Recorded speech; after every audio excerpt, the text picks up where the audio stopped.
भाजपा एक यात्रा निकाल रही है जो कि गांव-गांव, ढाणी-ढाणी होते हुए हर विधानसभा क्षेत्र में एक सभा करेगी। 4 पार्टों में डिवाइड किया गया है, 200 विधानसभा क्षेत्रों में सभा करेगी। उस यात्रा के क्या मायने हैं? रामगढ़ विधानसभा में परिवारवाद का जो डंका अब तक चला आ रहा है, आने वाले समय में वो मिथक टूट जाएगा और निश्चित रूप से उनके अलावा जो भी पार्टी शीर्ष नेतृत्व तय करेगा वो भारतीय जनता पार्टी का कमल का फूल निश्चित रूप से चुनाव जीत के आएगा। प्रदेश में कई पार्टियां हैं, क्षेत्रीय पार्टियां जो आजकल घूम रही है। बात करें हरियाणा से चौटालाओं की पार्टी भी राजस्थान में आ रही है।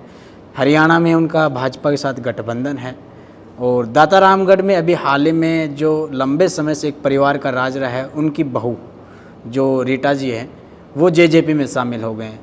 दातारामगढ़ में त्रिकोणीय मुकाबला रहा है, पहले भी कॉमरेड अमराराम चुनाव लड़ते रहे हैं या फिर कोई जो अन्य नेता रहे हैं और आरएलपी का भी वहाँ पे काफ़ी प्रभाव है। तो इससे आप कैसे देखते हैं?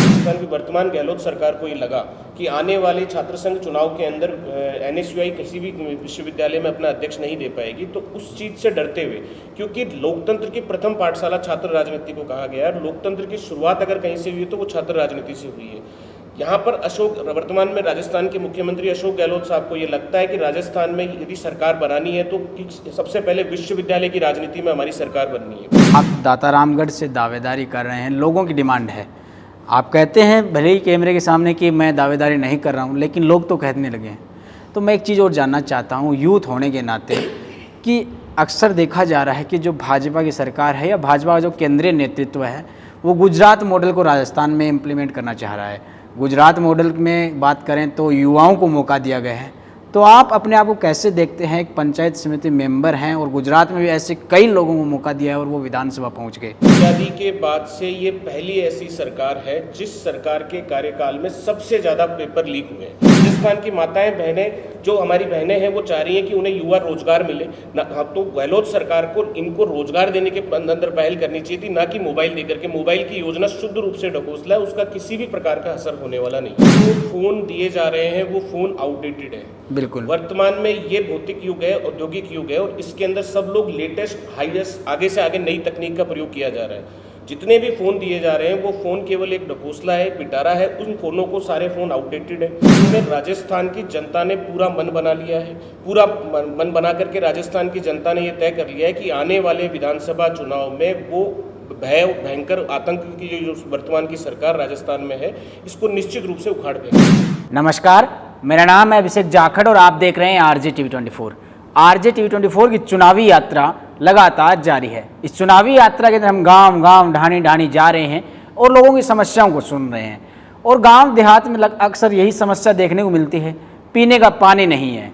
गांव देहात में अक्सर नेता आते हैं और वादा करते हैं कि हम पीने का पानी लाएंगे, लेकिन आज भी 70 साल होने के बाद गांव देहात में पानी नहीं आ रहा है पीने का।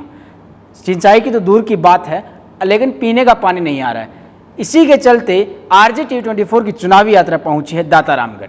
दातारामगढ़ से आज हमारे साथ खास मेहमान हैं राजेंद्र सिंह सूरपुरा साहब, जो कि पंचायत समिति सदस्य संघ के अध्यक्ष भी हैं राजस्थान के। आइए जानते हैं कि यहाँ क्या क्या समस्याएं नजर आती हैं इनको, क्योंकि ये पंचायत से निकलकर एक प्रदेश का नेतृत्व कर रहे हैं। आइए जानते हैं। नमस्कार सर, आपका आरजे टीवी 24 पर स्वागत है। जी, सबसे पहले तो मैं आपके परिचय से शुरुआत करना चाहूँगा कि आप एक छात्र राजनीति से निकले हैं और प्रदेश का नेतृत्व कर रहे हैं। प्रदेश का नेतृत्व इस तरीके से कि आप प्रदेश की जो पंचायत समिति सदस्य होते हैं उनके संघ का अध्यक्ष हैं। तो सर, इसकी शुरुआत कैसे हुई? देखिए, राजस्थान पंचायती राज का जनक है और पंचायती राज की व्यवस्था की अगर संपूर्ण समग्र हिंदुस्तान देश भर की बात करें, भारत देश की, तो पंचायत राज का जनक राजस्थान को कहा जाता है जी। और राजस्थान में लगभग 6236 पंचायत समिति सदस्य हैं, वे 1014 जिला परिषद सदस्य हैं। लेकिन राजस्थान में पंचायत समिति सदस्यों को किसी भी प्रकार के अधिकार नहीं है, उनको किसी भी प्रकार का मानदेय नहीं दिया जाता, उनको प्रमाणीकरण का अधिकार नहीं है, उन्हें अनेक विभिन्न प्रकार के प्रशासनिक अधिकार पंचायत समिति सदस्यों को नहीं है। इन सभी बातों को एकीकृत करते हुए हम सभी लोगों ने मिलकर के पंचायत समिति सदस्य संघ का निर्माण किया और उसके बाद में इस नेतृत्व के अंदर हम इस आंदोलन को आगे बढ़ा रहे हैं। जी, पहली बार ये संघ बना है जी बिल्कुल, आज़ादी के बाद में, तो आप पहली बार अध्यक्ष बने हैं, पहले अध्यक्ष आप ही हैं। तो आपने इस पूरी 2.5-3 साल का कार्यकाल हो गया लगभग, इस कार्यकाल के अंदर आपने प्रदेश के अंदर जो ये पंचायत समिति सदस्य के लिए कहा जाता है कि सिर्फ प्रधान का वोट डालने के लिए बनते हैं, आपने ऐसा कोई कार्य किया हो जिन पंचायत समिति के लोगों को फ़ायदा मिल सके, वहाँ की जनता को कोई फ़ायदा मिल सके? देखिए, पंचायत समिति सदस्यों केवल कोरम पूर्ति का साधन मात्र माना गया है और इसीलिए पंचायत समिति सदस्य संघ ने मिलकर के, हम सब लोगों ने, संपूर्ण राजस्थान के पंचायत समिति सदस्यों ने दलगत राजनीति से ऊपर उठकर पहली बार एक ऐसा संगठन बनाया जिसमें सभी पार्टी जाति विशेष के लोगों, सभी पार्टी वर्ग के लोगों ने एक साथ मिलकर के इसमें हिस्सा लिया। और हम लोगों ने पंचायत समिति सदस्यों के बैनर तले सबसे पहले जयपुर में शहीद स्मारक पर 1 दिवसीय धरना दिया। उस 1 दिवसीय धरने के बाद में 16 मार्च को हम लोगों ने राजस्थान की विधानसभा का घेराव किया। मैं आपकी जानकारी में लेके आना चाहूँगा कि लगभग 70 से अधिक, जिसमें सरकार के विधायक भी शामिल हैं, विपक्ष के विधायक भी शामिल हैं, 70 से अधिक विधायकों ने हमारे समर्थन में राजस्थान के मुख्यमंत्री अशोक गहलोत जी को पत्र लिखा। लेकिन ये सरकार की उदासीनता रही कि इतना बड़ा आंदोलन और जनप्रतिनिधियों का इतना बड़ा आंदोलन राजस्थान में पहली बार हुआ, जिसमें विधानसभा का घेराव 2 बार हमने राजस्थान की विधानसभा का घेराव किया। पंचायत में जीत के आने वाला सबसे पहला प्रतिनिधि होता है पंचायत समिति सदस्य। लेकिन राजस्थान की वर्तमान सरकार ने इतने बड़े आंदोलन होने के बावजूद भी पंचायत समिति सदस्य व जिला परिषद सदस्यों के आंदोलन के मद्देनजर किसी भी प्रकार का सकारात्मक कदम नहीं उठाया। जी, एक चीज़ जानना चाहता हूँ, आप प्रदेश का नेतृत्व कर रहे हैं, लेकिन दातारामगढ़ से भी एक आवाज़ आ रही है कि राजेंद्र सिंह सूरपुरा युवा है, प्रदेश दातारामगढ़ की कुछ सूरत और जो ये दशा है वो बदल सकता है। देखिए, मैं भारतीय जनता पार्टी का कार्यकर्ता हूँ। भारतीय जनता पार्टी के साथ साथ मैं विद्यार्थी परिषद का कार्यकर्ता रहा हूँ और विद्यार्थी परिषद का कार्यकर्ता होने के नाते मेरा नैतिक दायित्व बनता है कि मैंने जब से भारतीय जनता पार्टी के अंदर सक्रिय रूप से काम करना शुरू किया है, वर्तमान में मैं पंचायत समिति सदस्य भी हूँ। भारतीय जनता पार्टी वो पार्टी है जो विश्व की सबसे बड़ी पार्टी है और इस पार्टी के अंदर कोई भी अदना सा कार्यकर्ता ये तय नहीं करने वाला कि क्या आगे जाकर के उसको कहाँ से चुनाव लड़ना है। जी, पार्टी का शीर्ष नेतृत्व यदि मेरे अंदर कोई किसी भी प्रकार की ऊर्जा देखता है और पार्टी के शीर्ष नेतृत्व ने यदि मुझे किसी प्रकार का आदेश दिया तो निश्चित रूप से इस प्रकार की जो है कि आने वाले समय में अगर पार्टी का शीर्ष नेतृत्व मुझे कहेगा तो ही मैं चुनाव के लिए जाऊँगा, अन्यथा नहीं। जी, लेकिन मैं वहाँ की कुछ समस्याओं की तरफ आपका ध्यान केंद्रित करना चाहूँगा। वहाँ पे सबसे बड़ी मोटी समस्या है पीने के पानी की। लंबे समय से कांग्रेस का राज रहा है, या यूं कहें एक परिवार का राज रहा है। पहले नारायण सिंह जी वहाँ से विधायक हुआ करते थे, अब उनके पुत्र विधायक हैं वहाँ से। 4.5 साल में उन्होंने ये कहा कि दातारामगढ़ में हम पीने का पानी लेकर आएंगे, लेकिन आम जनता सड़कों पे मटके फोड़ रही है, कभी रास्ता रोक रही है। तो इस समस्या से निजात पाने के लिए आपका क्या प्रयास रहेगा? देखिए, मैं आपको बताना चाहता हूं कि वर्तमान में पानी की समस्या न केवल दातारामगढ़ की वरन संपूर्ण राजस्थान की स्थिति यदि आप उठा करके देखेंगे तो वर्तमान में राजस्थान में जल जीवन मिशन को लेकर के इस प्रकार की उदासीनता वर्तमान की राजस्थान सरकार, अशोक गहलोत सरकार के द्वारा बरती जा रही है।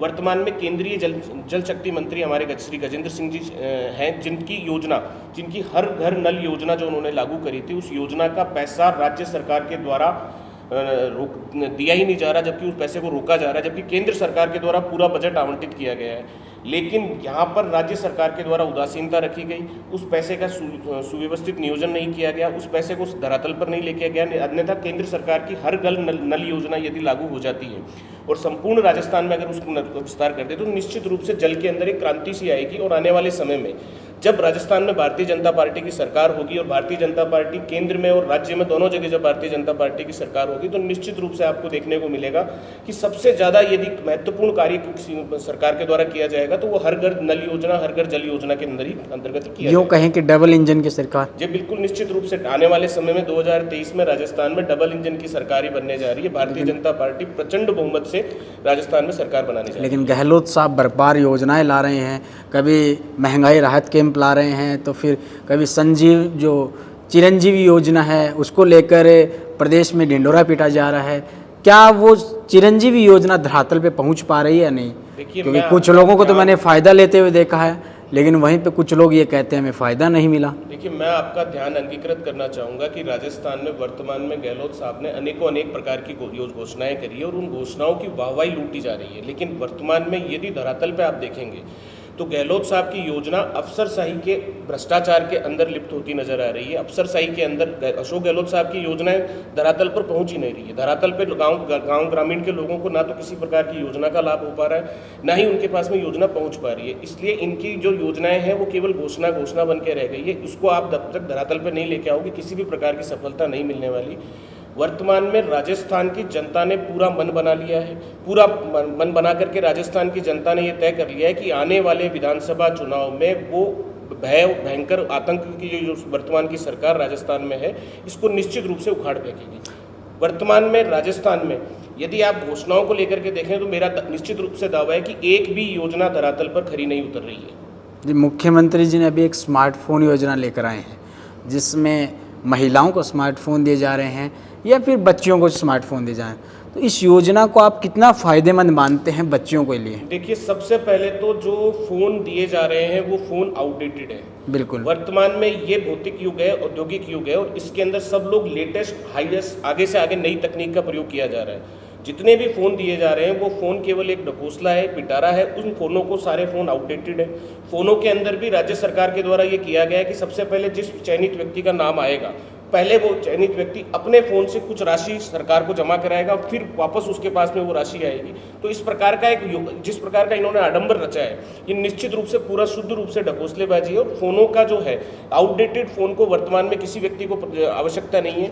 राजस्थान में वर्तमान में माताएं बहनें सुरक्षित रहना चाह रही हैं, ना उनको सुरक्षा मिल पा रही है। राजस्थान की माताएं बहनें जो हमारी बहनें हैं वो चाह रही हैं कि उन्हें युवा रोजगार मिले ना। तो गहलोत सरकार को इनको रोजगार देने के अंदर पहल करनी चाहिए थी, ना कि मोबाइल देकर के। मोबाइल की योजना शुद्ध रूप से ढकोसला है, उसका किसी भी प्रकार का असर होने वाला नहीं है। रोजगार की बात कर रहे हैं तो पेपर लीक की भी बात की जाए। पेपर लीक आए दिन पेपर लीक हो रहे हैं, 17 से 18 पेपर लीक हो रहे हैं और सितंबर में भी पेपर होने वाले हैं, अभी जो महीना चल रहा है उसमें। आज़ादी के बाद से ये पहली ऐसी सरकार है जिस सरकार के कार्यकाल में सबसे ज़्यादा पेपर लीक हुए हैं। और इस पेपर लीक की घटना से राजस्थान के युवा ने एक मन बना लिया है। राजस्थान के युवा के हृदय में, मन मस्तिष्क में ये चीज़ तय चुकी है कि आने वाले समय में यदि हमें राजस्थान के युवाओं को रोजगार में आगे बढ़ना है तो निश्चित रूप से वो पेपर लीक की इस सरकार को उखाड़ फेंकेंगे। जी, एक चीज़ और जानना चाहता हूँ कि आप दातारामगढ़ से दावेदारी कर रहे हैं, लोगों की डिमांड है। आप कहते हैं भले ही कैमरे के सामने कि मैं दावेदारी नहीं कर रहा हूँ, लेकिन लोग तो कहने लगे हैं। तो मैं एक चीज़ और जानना चाहता हूँ यूथ होने के नाते कि अक्सर देखा जा रहा है कि जो भाजपा की सरकार है या भाजपा का जो केंद्रीय नेतृत्व है वो गुजरात मॉडल को राजस्थान में इम्प्लीमेंट करना चाह रहा है। गुजरात मॉडल में बात करें तो युवाओं को मौका दिया गया है। तो आप अपने आप को कैसे देखते हैं? एक पंचायत समिति मेंबर हैं और गुजरात में भी ऐसे कई लोगों को मौका दिया है और वो विधानसभा पहुँच गए। देखिए, पहली बात तो मैं मंच के माध्यम से ये कहना चाहता हूँ कि राजेंद्र सिंह सुरपुरा किसी भी हाल में कहीं से भी दावेदारी नहीं कर रहे हैं। मैं भारतीय जनता पार्टी का एक अदना सा कार्यकर्ता हूँ।